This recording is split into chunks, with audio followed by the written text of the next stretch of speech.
Hello welcome back ටු මයි YouTube channel. ඉතින් ඔයාලා හැමෝටම සුබ අලුත් අවුරුද්දක් වේවා. 2026 පළවෙනි vlog එකට ඔයාලව සාදරයෙන් පිළිගන්නවා.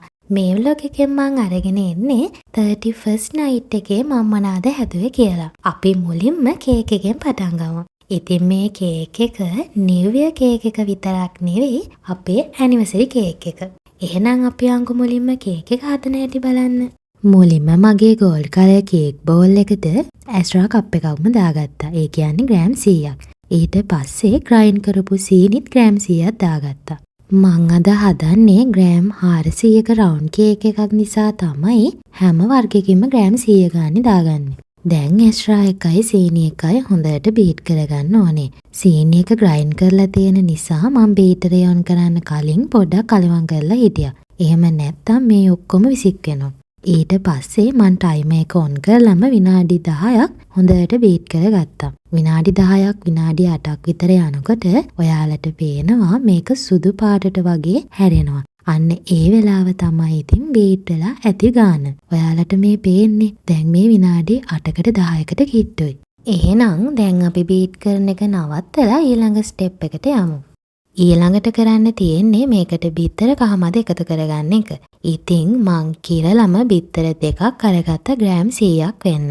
ඊට පස්සේ ඒක පරිස්සමට කඩලා කහමදේ සුදුමදේ වෙන් කරගෙන තමයි කහමදේ කේක් බැටරයකට එකතු කරගන්නේ. ඊට පස්සෙත් මේක හොඳට බීට් කරගන්න ඕනේ. මෙතනදි ටයිම් එක තියලා මං හරියටම විනාඩි 15ක් බීට් කරා. මොකද මේ වෙලාවේ බීට් කරන එක ගොඩාක් වැදගත්. බීට් කරන එක හොඳට වුණොත් තමයි ඉතින් කේක් එක පිපෙන්නේ. විනාඩි 15ක් බීට් කරන අතරතුර තමයි කේක් එකේ මේන් ඉන්ග්‍රේඩියන්ට් එක වෙන පාන් පෙටි එකතු කරගත්තේ. ඉතින් මම පාන් පෙටි ග්‍රෑම් 100ක් හොඳට හලලා තමයි අරගෙන තියෙන්නේ. ඊට අමතරව බේකින් පවුඩර් පුරවලා තේ හැන්දක්, කිරිපිටි දිය කරලා මේස හැඳි 3-4ක් විතර, වැනිලා තේ හැන්දක් මේ ටික ඔක්කොමත් මං කේක් බැටරයකට එකතු කරගත්තා. ඊට පස්සේ දිගටම බීට් කරන්න තමයි තියෙන්නේ මං කලින් කිව්වා වගේ. හරි එහෙනම් බීට් කරලා ඉවර වෙනකන් ඔයාලා මට කියන්නකෝ දැන් 2026 පටන් අරගෙන දවස් කීපයක් වෙනවනේ. මොකද්ද ඔයාලට මේ අවුරුද්ද ගැන හිතෙන්නේ? මට නම් හිතෙනවා කලින් අවුරුදු වලට වඩා ඕගොල්ලොන්ගේ මගේ හීන බලාපොරොත්තු ඉෂ්ට වෙන ලස්සන අවුරුද්දක් වෙයි කියලා. ඉතින් ඔයාලට මොකද හිතෙන්නේ කියලා කමෙන්ට් එකක් දාගෙන යන්න. ඔන්න කතාවෙන් කතාව බීට් කරලා නම් ඉවරයි. ඊළඟ ස්ටෙප් එක මොකද්ද? ඔයාලට මතකයි නේද මං තාම එක් වයිට් එක එකතු කරේ නෑනේ. ඉතින් කලින් වෙන් කරලා තියාගත්ත එක් වයිට් එක ක්ලවුඩ් එකක් හැදෙනකන් ආයෙම බීට් කරන්න තමයි තියෙන්නේ. ඉතින් ඔයාලා දන්නවනේ කේක් හදනවා කියන්නෙම වැඩි හරියක් බීට් කරන එක. මෙන්න මේ විදිහට මං විනාඩි 10ක් 15ක්ම බීට් කරන්න ඇති එක් වයිට් එක ෆ්ලෆි වෙනකන්. හැබැයි ඉතින් ඒක ක්ලවුඩ් ලුක් එක ආවට පස්සේ නම් මට ගොඩාක් ආස හිතුණා. මොකද මම මේක හදන්න සෑහෙන try කරලා තියෙනවා. හැබැයි අද first time තමයි මට මේක හදාගන්න පුළුවන් උනේ. මෙතනින් එහාට නම් බීට් කරන්නේ නැහැ. හදාගත්ත එක් වයිට් එක මේ විදිහට බැටර් එකත් එක්ක කෑලි නැති වෙනකන් හොඳට කලවම් කරන්න තියෙන්නේ. ඉතින් ඒකට නම් ටයිම් එකක් නැහැ. එයා බබල්ස් නැති වෙනකන් කැට වගේ තියෙන ඒවා නැති වෙනකන් මෙන්න මේ වගේ ටෙක්ස්චර් එකක් එනකන් කලවම් කරගන්න. ඊට පස්සේ කේක් ට්‍රේ එකට මේ විදිහට පාර්ච්මන්ට් පේපර්ස් දාලා ඒකට ඇස්ට්‍රා තවරලා මං කේක් බැටර් එක එකතු කරගත්තා. ඊට පස්සේ ටැප් කරලා සෙල්සියස් 180ට විනාඩි 15ක් ප්‍රීහීට් කරගත්ත oven එකට මං තව විනාඩි 40ක් මේ කේක් එක දානවා. කේක් එක හැදෙනකන් අපි ඩිනර් එකේ අනිත් ඒවා රෙඩි කරමු. ඒ වැඩේ පටන් ගත්තේ චිකන් එකේ. මම මේ හදන්නේ චිකන් එක මැරිනේට් වෙන්න තියන්න. පැදපු තුන පහ, ගම්බිරිස්, මිරිස් කුඩු, ලුණු හොඳට ඇති පදමට යහමින් දාලා මේක මැරිනේට් කරන්න තමයි මම මේ හදන්නේ. ඉතින් මං ඔන්න ඔය අතරතුරේ කේක් එක පැත්තටත් ඔලුව දැම්මා. සුවඳම සුවඳයි හොඳට බේක් වෙලා පිපිගෙන එන්නේ. පේනවනේ ඔයාලට. ඉතින් තව විනාඩි 10ක් විතර තියෙනවා. ඒ ටිකත් බේක් වෙනකන් අපි චිකන් එකට දාන අනිත් දේවල් ටික රෙඩි කරගමු. ලූණු, සුදු ලූණු, ඉඟුරු, රම්පේ, කරපිංචා, ගොරකා, එනසල්, බේ ලීෆ් ඔය ඔක්කොම ටික මං රෙඩි කරගත්තා.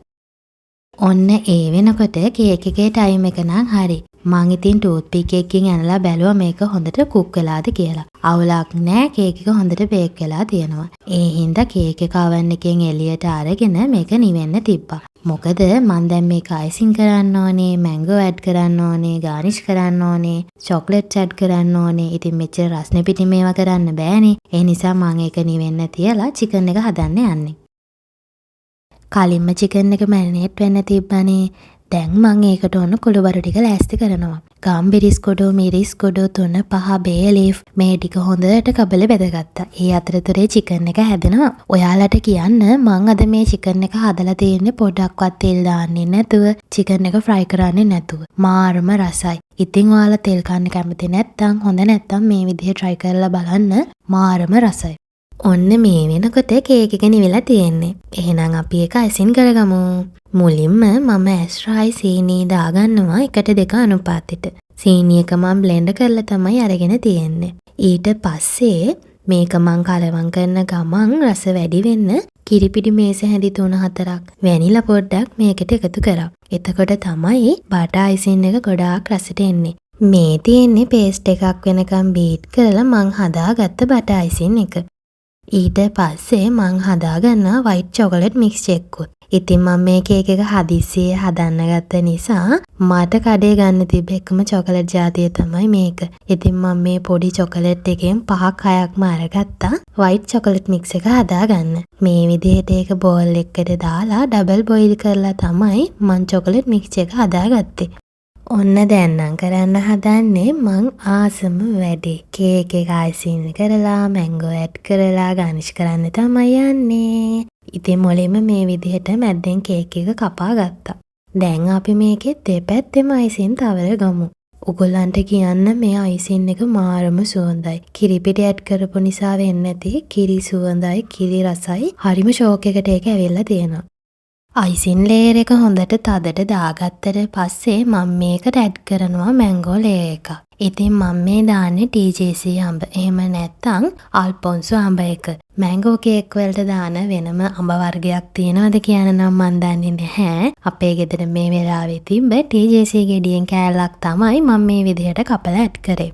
ඉතින් මේකට ඝනකමට අඹ ලේයර් එකක් දාලා මම ඒක කේක් එකට හොඳට ෆිට කරගත්තා. ඔයගොල්ලන්ට පේනවනේ තැන් තැන් වලින් අඹ කෑලි ඉස්සෙන්නේ නැති වෙන්න මම ගාන්ට මේක ෆිට කරගත්තා කේක් එකට.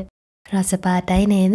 මට නම් දැන් මේක හදලා ඉවර වෙනකන් ඉවසිල්ලක් නැතුව ඉන්නේ. ඔන්න ඊට පස්සේ කේක් එකේ අනිත් කෑල්ලත් මම මේ විදිහට තියාගත්තා. ඔයගොල්ලෝ දැක්කනේ මම ඒ කෑල්ලටත් අයිසින් ඇප්ලයි කරලා තමයි තිබුණේ. ඊට පස්සේ මැද්දෙන් පේන මැංගෝ ලේයර් එක වැහෙන්න පොඩ්ඩක් අයිසින් එකතු කරලා උඩින් දාගත්තා white chocolate mixture එක. බලන්නකෝ ඒකේ ලස්සන මං හිතුවට වඩා ගොඩාක් ලස්සනට ආවා කේක් එක. ඉතින් මං එතනින් නැවතුනේ නැහැ. මම මේ කේක් එක ටිකක් ෆ්‍රිජ් එකට දාලා ගත්තා අයිසින් එක පොඩ්ඩක් තද වෙන්න කියලා හිතාගෙන. ඊට පස්සේ බ්‍රවුන් චොකලට් එකෙන් පොඩි ඩිසයින් එකක් දැම්මා. ඔයගොල්ලන්ට මොකද හිතෙන්නේ මගේ කේක් එකේ ෆයිනල් ලුක් එක ගැන? කමෙන්ට් එකක් දාන්න. කේක් එකේ වැඩ ඉවර වුණාට මගේ වැඩ නම් තාම ඉවර නෑ. අපේ අක්කා ෆ්‍රයිඩ් රයිස් එක හදලා ඉවර වෙනකන් මට තව වෙලාව තියෙන නිසා මං හිතුවා කට්ලට් ටිකකුත් බෙද ගන්න ඕනේ කියලා. ඉතින් වෙලාවේ හැටියට ඉක්මනට අද රෑට කට්ලට් කීපයක් විතරක් මම බෙදගත්තා. ඉතින් ඔන්න ඔය විදිහට තමයි අද රෑ කෑම ටික හදලා ඉවර වුණේ. අපි එහෙනම් රස බලමු. හායි ඔන්න මේක තමයි අපි හදිසියෙම 30 සෙකන්ඩ් රෑට හැදුවේ. ඉතින් මට හිතුනේ ආදරෙන් හදන කෑම නම් කවදාවත් රස නැති වෙන්නේ නෑ කියලා. මොකද කොච්චර හදිසියෙන් හැදුවත් කෑම එක හරිම රසට තිබුණා. ඊට පස්සේ ඉතින් ඩෙසර්ට් එකට එකතු කරගත්තේ කේක් එක හදන්න ගත්ත අඹ එකේ ඉතුරු ටිකයි. තව මේ රතු පාට කිරි ජාතිය නම් එයා ගෙදරනකොට අරන් ඇවිත් තිබුණේ. කීල්ස් එකෙන් මට නම නම් මතක නෑ. මම ෆස්ට් ටයිම් තමයි කෑවේ. හැබැයි ඒක නම් ලොකු රසක් තිබුණ පළතුරක් නන් නෙවෙයි. එහෙනම් අපි යමුද අපේ ලස්සනම ලස්සන කේක් එකේ රස බලන්න. ඉතින් මේ කේක් එක තමයි 2025 මං අන්තිමටම හදපු කෑම. ඒ වගේම තමයි අයිසින් කරලා ගානිෂ් කරලා ෆස්ට් ටයිම් හදපු කේක් එකක්. මේක මාරම ලස්සනයි. මට ඔයාලට මොකද හිතෙන්නේ කියලා කමෙන්ට් එකක් දාන්න. කොහොම හරි මම්ම හදපු කේක් එකෙන් මම්ම සර්ප්‍රයිස් වුණා. මොකද ඒ තරමට මේක රසට ඇවිත් තිබුණා. ෆස්ට් ටයිම් හදපු නිසා මම කොහොමත් හිතුවේ නෑ මේ තරම් රසට එයි කියලා. ඉතින් මට හරියම සතුටුයි. මොකද ෆස්ට් ටයිම් 2025 ලාස්ට් කේක්. ඉතින් රසට ආපු එකට කොහොම හරි ගෙදර ඔක්කොමලා කේක් එකෙන් භාගයකට වැඩි වෙලම ඉවර කරා. ඔන්න ඔහොම මගේ වීඩියෝ එක ඉවර කරන ගමන් මේ අලුත් අවුරුද්ද සුබම වෙන්න කියලා මම ආයෙත් ප්‍රාර්ථනා කරනවා. මතකද මගේ channel එක subscribe කරගෙන යන්න. bye bye.